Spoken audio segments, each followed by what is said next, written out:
I'm Darren Morton. I'm Simon Matthews. This is Lift, The lifestyle medicine podcast where we dive into the science of health and well-being. On the podcast, we're going to be talking about the exciting topic of, drum roll, Darren, implementation research. What? Sorry about the letdown, folks. It is exciting stuff. Okay. They'll find out. You're gonna have to convince me, but okay. let's dive into it. Darren, what was your first ever experience of research? Now that is a great question, and I'm glad you've asked it because maybe this is why I went down the research pathway. It actually started, my first ever research project that I was involved with started when I was a young fellow. Would have been about 20 at the time. And my summer job during my university years was lifeguarding down at the beach. Not a bad gig, right? This is back in the. I'm trying. No, actually, I won't even say the dates. But we got paid reasonable money just to effectively sit on the beach and make sure everything was safe. And one particular year, I got posted at Lawn Beach. And I don't know if you've been to Lawn. It's on the Great Ocean Road, along the Victorian coastline. Just an amazing part of the world. And it's a super safe beach. So no one here gets in strife, right? And there were three of us, us lifeguards posted at the beach. And we had a really good gig for 6 weeks. We would get paid handsomely to sit there and just, enjoy the sights and keep fit. And we just had a great time. We got to stay in the clubhouse for free as well. And so people were paying thousands of dollars to stay in this big resort right next to the clubhouse. And we got to stay free. And the clubhouse was actually a little bit even closer to the water's edge than this. That was just a great life. It was anyway, the local council I'm not hearing much research. Well, I'm getting there. So the local council who was funding our wages kept looking at us saying, we don't think you guys are doing a whole lot. And so you need to make your miserable lives useful. And so this is what you're going to do. You're going to help us with a research project. They said, we would like to know more information about our beachgoers and, what services they'd like in the area, when they come down, how often they come. And so we've developed this questionnaire and you boys are going to go and administer this questionnaire. And we want at least 6 responses to this survey each day for the 6 weeks that we were there. So anyway, us gents, we sort of, complained bitterly about this because we were busy men as we sat there at the beach. But anyway, we took a positive approach to it and we got really quite involved and invested in this research process. The only problem was, Simon, was that at the end of the 6 weeks, when they collated the data, it was absolutely useless to them. Well, mostly useless to them because 96% of respondents were females between the ages of 18 and 24, right? So it wasn't a good representation, the demographic that we'd chosen.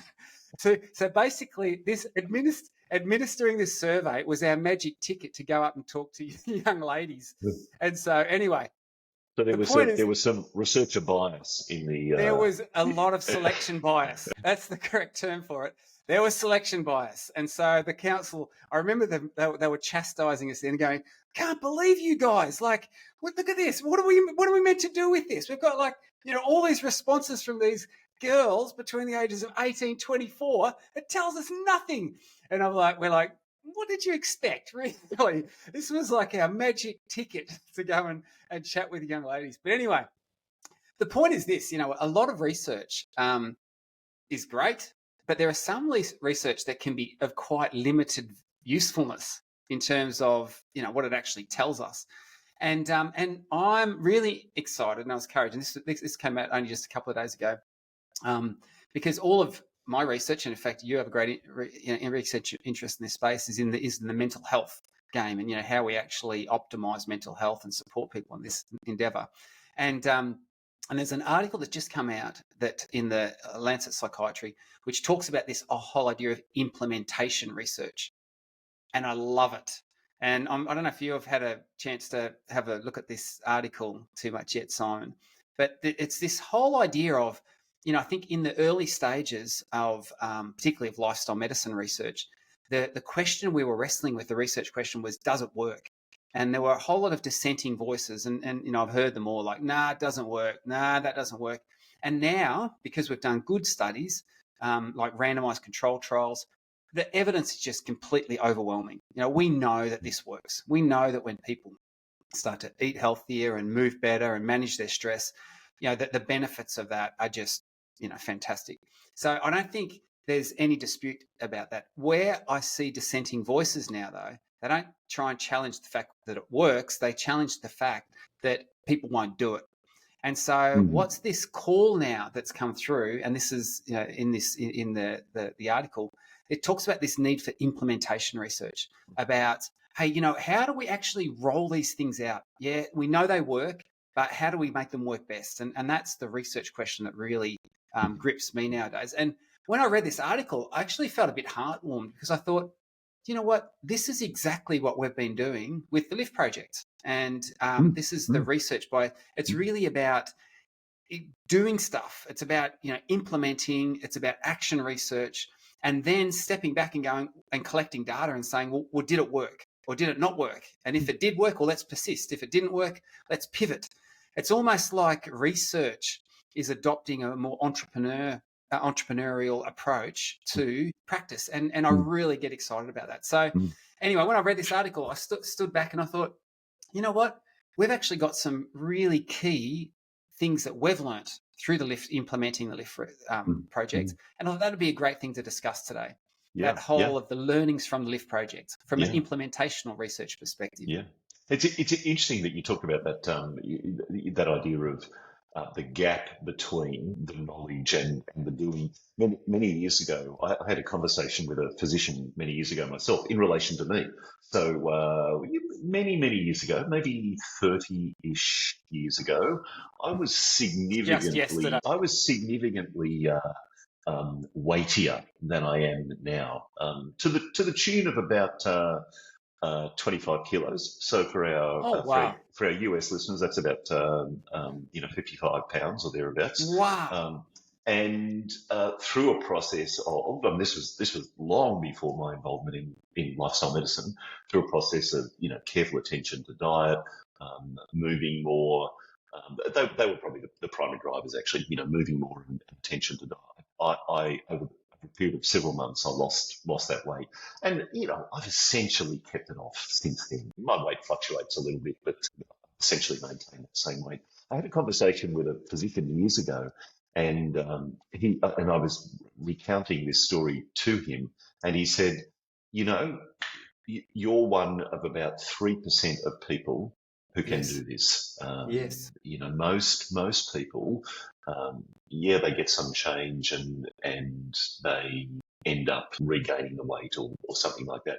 He had an interesting perspective too, and he said, this is why I still choose to prescribe medications for example, high blood pressure and so on, because from my perspective, if I know that someone's going to have difficulty maintaining this, it makes better sense to me to get some assurance that they're going to be able to maintain their blood pressure by prescribing a medication than by continually encouraging them to engage in lifestyle changes. And back then I didn't know what I know now, and back then I was inclined to agree with that perspective.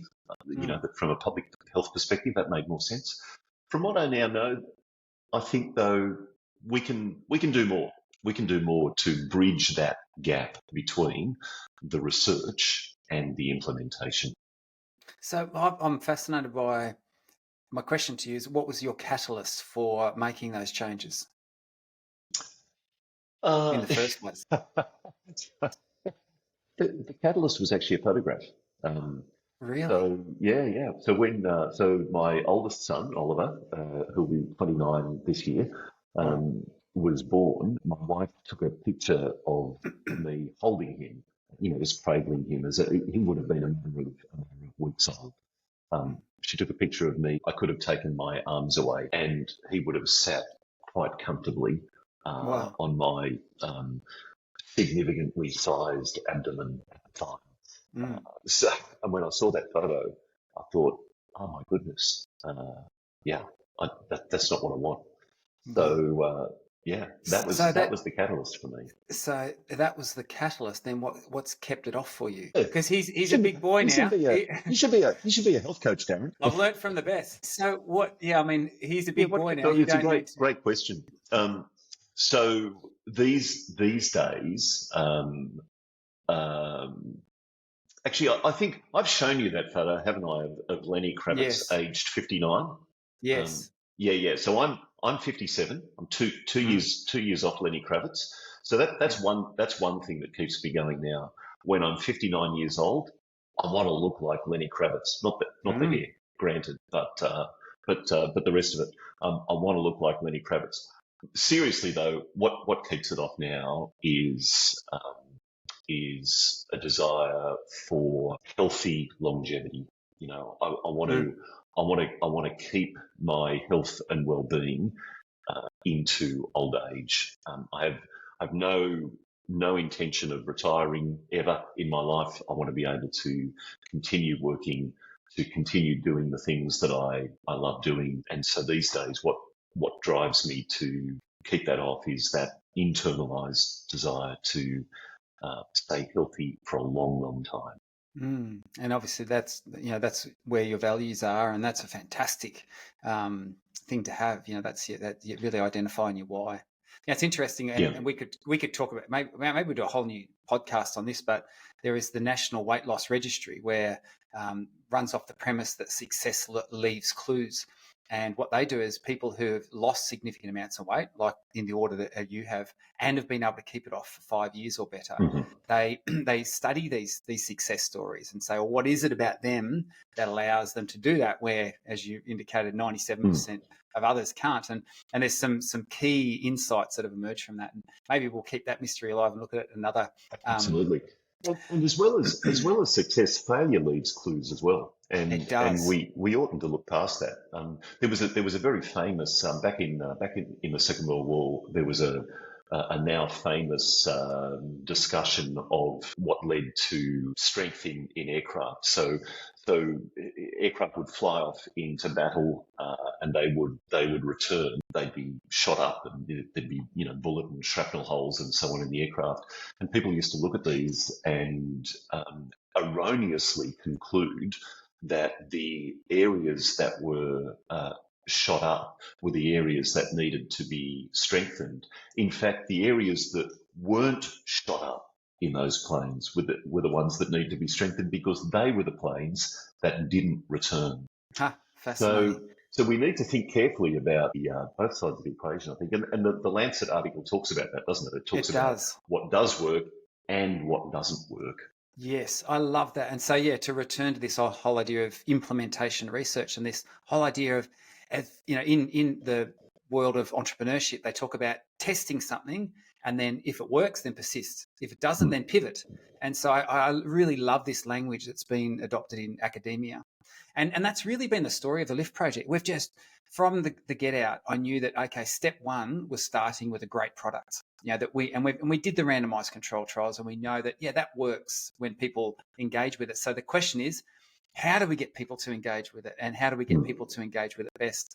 Hmm. And there's sort of today I'd love to just share three key things that we've learned over all the work we've been doing. And they're really, I consider them learnings from the Lift project. And the first key learning really relates to your story about weight loss. And I think one of the things that, so we in the first instance, we started rolling Lift out in a variety of different settings. So in healthcare settings, with clinics running it for their patients, in education settings. I'm super passionate about particularly young people learning these things, but we have university students that are doing it in workplaces, and then also a sort of large scale community offerings. And what was really fascinating to me is that where you see, or what different domains do you get the most uptake and the most engagement? And here's one of my key learnings that has come out from this, and that is that for people to engage in the Lift project or pretty much any wellbeing initiative, I think there needs to either be intent on their Mm-hmm. behalf, they need to be, or they need to be highly incentivized. And so, what I mean by that, I would actually go as far as saying for people to engage, there needs to be some sort of desperation. some sort of Mhm. interest. And maybe from a behavior change point of view, you can fill in the gaps here for us. But I was before Lift, I was involved in another lifestyle intervention that was focused on heart disease and diabetes.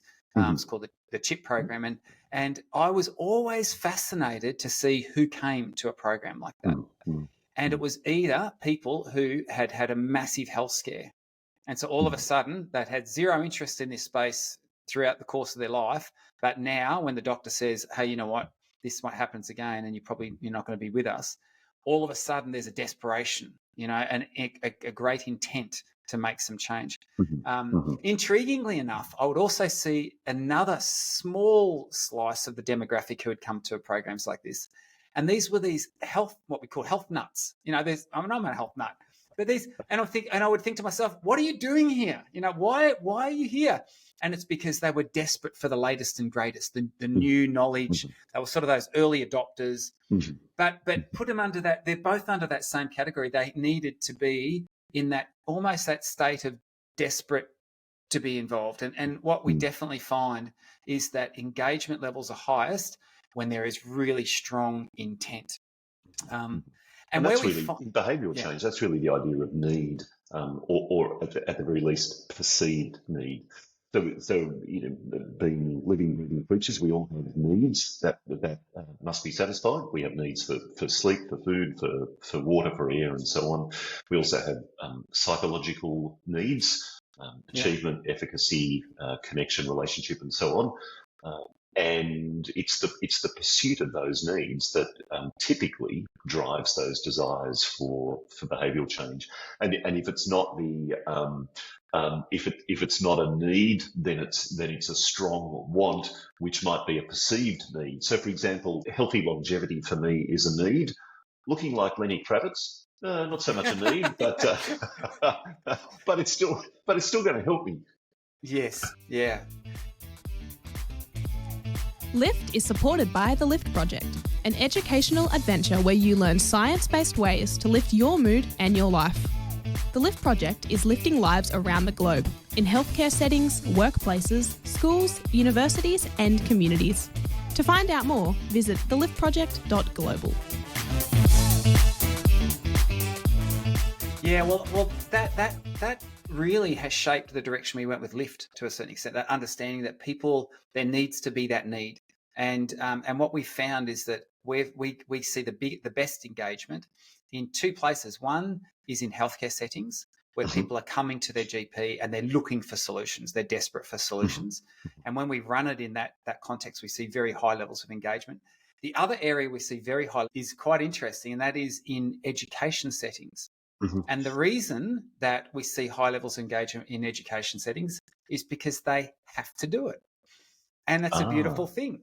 And ah. so I actually realized that either people need to be, that they need to be intent, they need to be desperate, or they need to be incentivized, or ideally forced to actually Uh-huh. participate in these kind of initiatives. So I wonder whether the quality of engagement is the same there Yeah, when no, people are being compelled to do it yeah. versus choosing to do it because they've identified the need within themselves. And Maybe that's, you haven't got that far in analysing the type of engagement, but I'd be curious yes. about that. I'm really intrigued by that, and I think that's a great implementation research topic. Aha, Uh, aha. but what's really quite intriguing is that when you look at some of the work that's been published, looking at workplace initiatives. So Mhm. this is one of my dreams.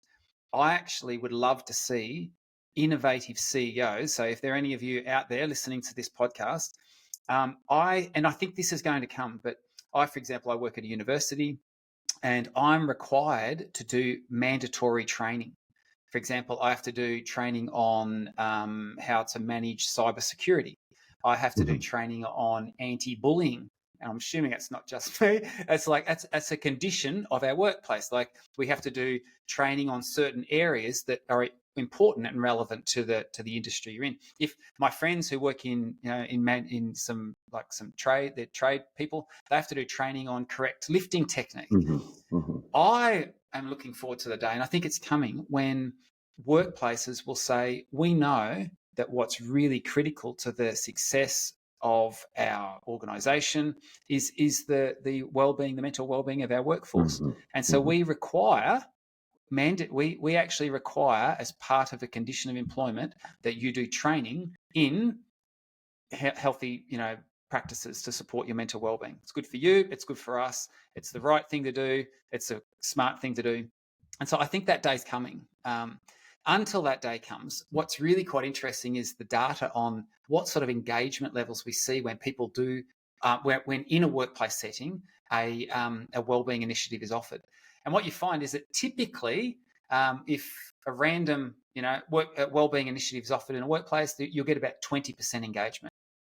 And what the studies, however, suggest that if you offer incentives for people to do it, for example, and we've actually seen this with Lyft, we've had some companies, particularly in the United States, who have then offered some sort of incentive to, whether it be a membership or even a gift voucher or whatever it might be, you will often see you'll double your engagement. So, as I said, the stats indicate that we get better results than this, by the way, but standard results indicate 20% engagement if you offer a wellbeing initiative to your workforce. If you offer incentives, you'll get to about 40%. If, however, you offer penalties for not participating, right? So instead of the carrot, you start offering the stick, then you get up to 70 to 80% engagement. Now, coming back to your point, the quality of the engagement, that needs to be looked at.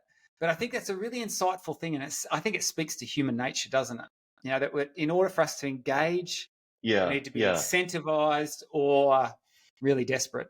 And the other really interesting question is what's then the longevity of the changed behaviour? So the penalty may encourage engagement in the program in order to avoid the penalty. But what happens after that? The example I often give here, Darren, is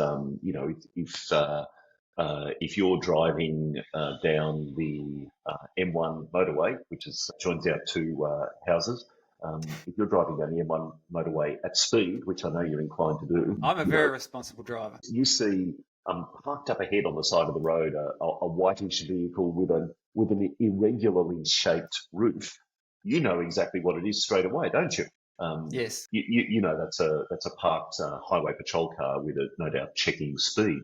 So what do? Well, you just back off the gas a little bit and you drop your speed back down to the highway speed. You cruise past that police officer. You probably smile and give him a wave as you go past, and then you go around a bend in the motorway. And what do you do then? Well, you probably speed up again. You probably return to what you were doing because that threat of punishment has now gone. And so I do wonder what happens to the longer term engagement, because ideally with something like Lyft, we don't want people just to participate in the program. We want this to be a life-changing experience that then resets the course of their life in a different direction afterwards. For sure. It's interesting. We've done sort of in terms of official studies and published studies, we've done 6-month follow-up. But we actually do teach Lyft all of the first year units, the freshman students at the university do it in their first semester of their first year. In their fourth year, we actually go and follow them up and ask them. And I ask this question. I say, hey, so did you learn anything back then that's influencing what you do today? And what's really fascinating to me is to hear their responses, and they're all different. And that intrigues me too. And that what I think is, and what I'm hoping is that people pick up, even if it's just a few key skills that helps them, and down the track. And is there recidivism? Yeah, definitely. We see this with all things. And I think even, and I'd love your insights on this, and maybe this is a topic for another podcast as well. But I think that we often have this idea that we can do something and then that will fix all the problems forever. And I'm not sure that human behavior is like that. I feel like just in the same way that I have to eat every day to sustain myself, maybe we need to keep these things front of mind. We need to keep engaging. It's not like all of our mental well-being problems are going to be solved and then we're going to be, happy as a lark till the day we die. I think maybe there's a new paradigm. We need to approach this in a different way. Yeah, it's a little like driving a car. Yes. If you had a driving instructor tell you where to place your hands, you place your hands at 10 to 2. But you don't leave your hands at 10 to 2 the whole time you're driving, because if you did, you would veer off the road. You're constantly making small adjustments to the steering wheel as you're driving, just to maintain that correct tracking. Yeah, I like that.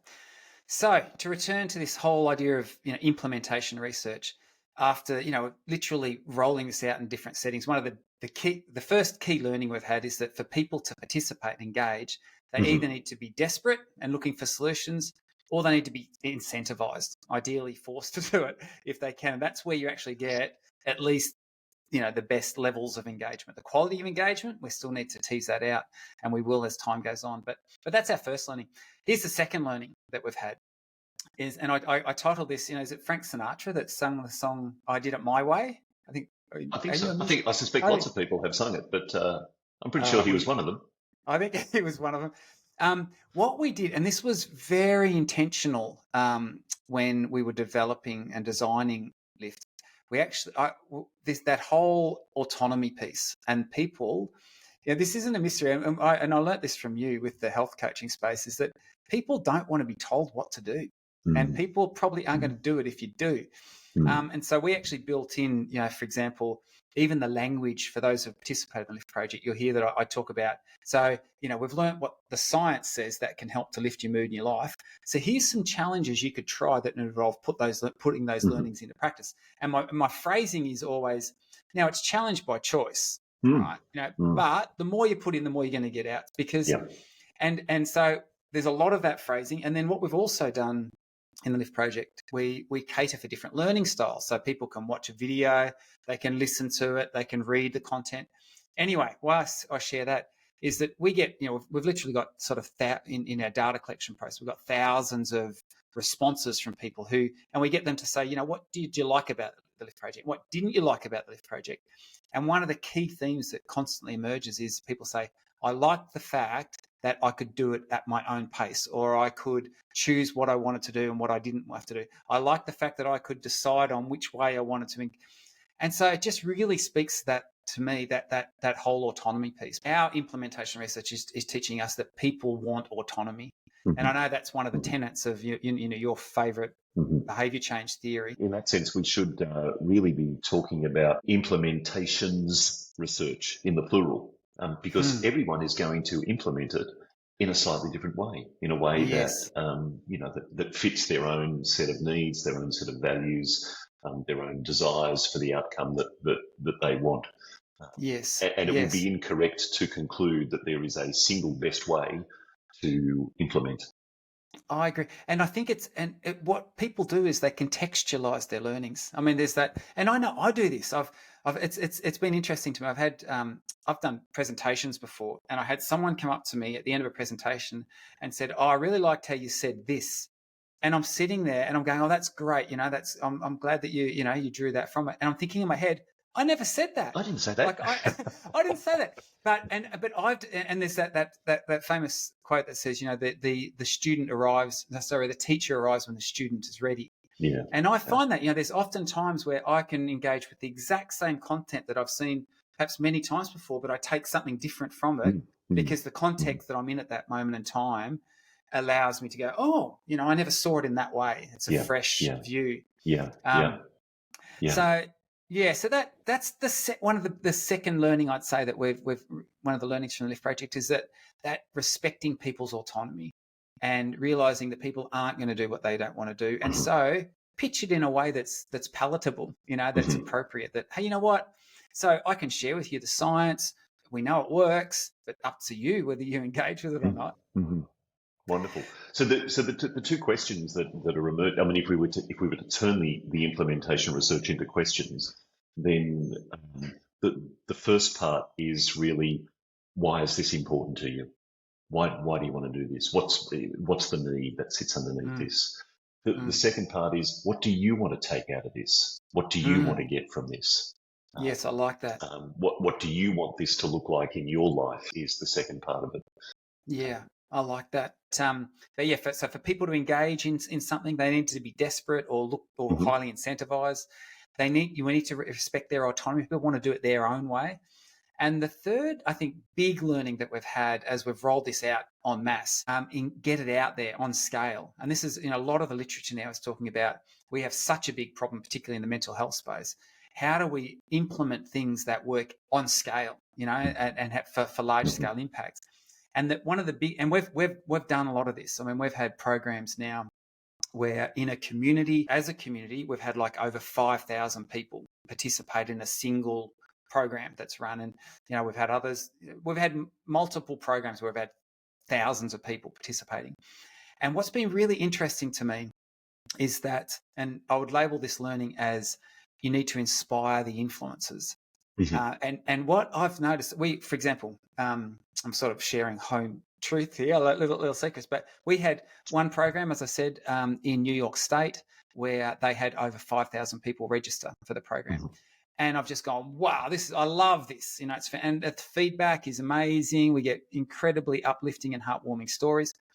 Then we had, and I won't mention the community in Australia, where there was a group of sort of, regional areas that were going to do it. I looked at the total population pool and I thought, this will be our biggest program we've ever run. We're going to see, I actually was anticipating over 10,000 people would register, which, once again, really warms my heart.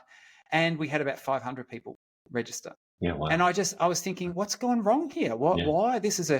And what it was, and this is no criticism for anyone involved, but in that particularly New York State program, we had absolute champions who were passionate about it. They were out there, they were doing their thing, they were promoting, they were creating, being creative with their ways that they could engage people. And then in this other community that actually had sort of some challenging times in the year or two previous, and they were sort of a bit overloaded and it was a bit chaotic there, and there was crisis management going on. They just didn't have the space to really, to drive it.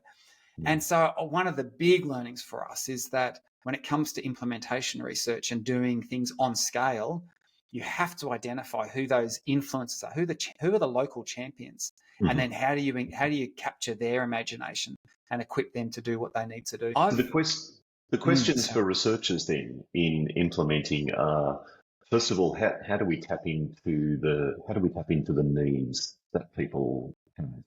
Yes.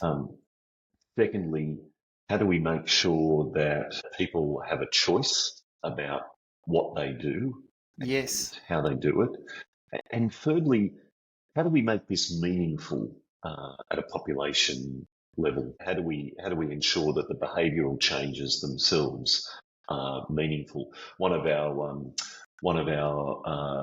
US colleagues, Professor Mark Ferris, often uses the example of adding a banana to your diet. Does adding a single banana to your diet represent a step in the right direction? Well, yeah, I guess. Is it a meaningful behavioural change? Probably not. Adding a single banana to your diet probably isn't going to turn the tide of anything.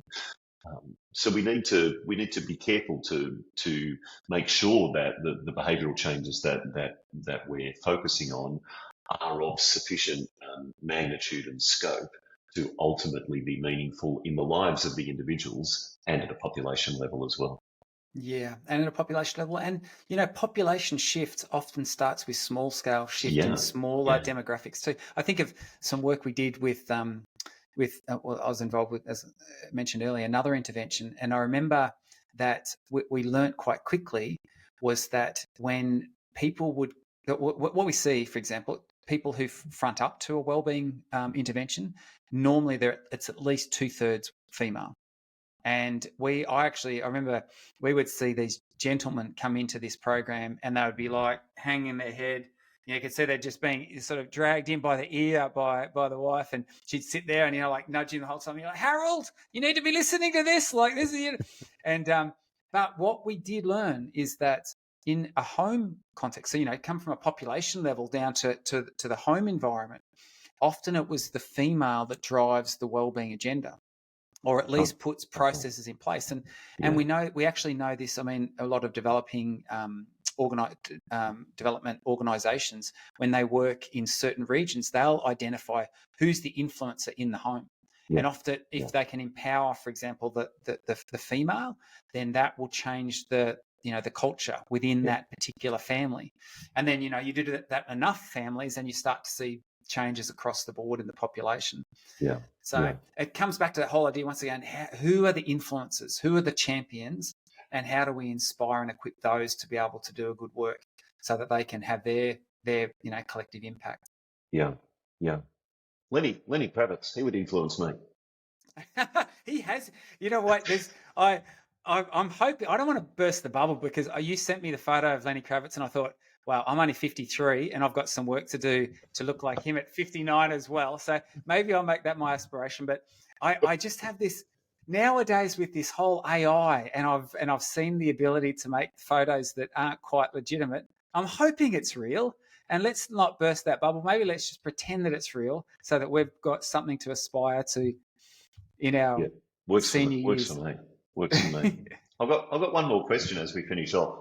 Yeah. And that is about the incentives that you use for people to participate. Have you tried a box of Krispy Kreme glazed donuts and a Netflix subscription? Yeah, it's sort of just flies in the face of the key message that we're trying to achieve. But hey, you know what?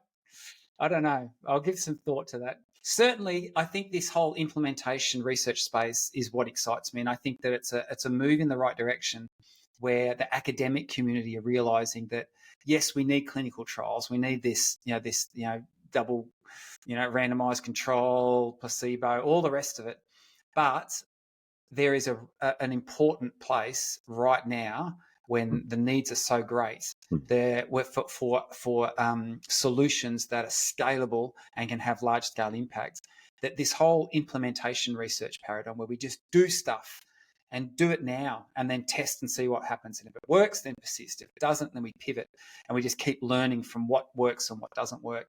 I think that's an exciting adjunct to scientific research. And we've learned a whole lot of stuff through the LIFT project, and I know we're going to learn a whole lot more too. So watch this space. Wonderful. And for our listeners, if you would like to learn something else, send us a question. Email us a question about lifestyle medicine that you're curious about, and we'll dig into it and see what we can turn up. LIFT is presented by Simon Matthews and Darren Morton. It's sponsored by the LIFT project and supported by Avondale University. Music provided by Pixabay. If you have a question or a topic you would like to hear more about, send us an email to podcast@theliftproject.global. The LIFT Project. Lift your mood, lift your life.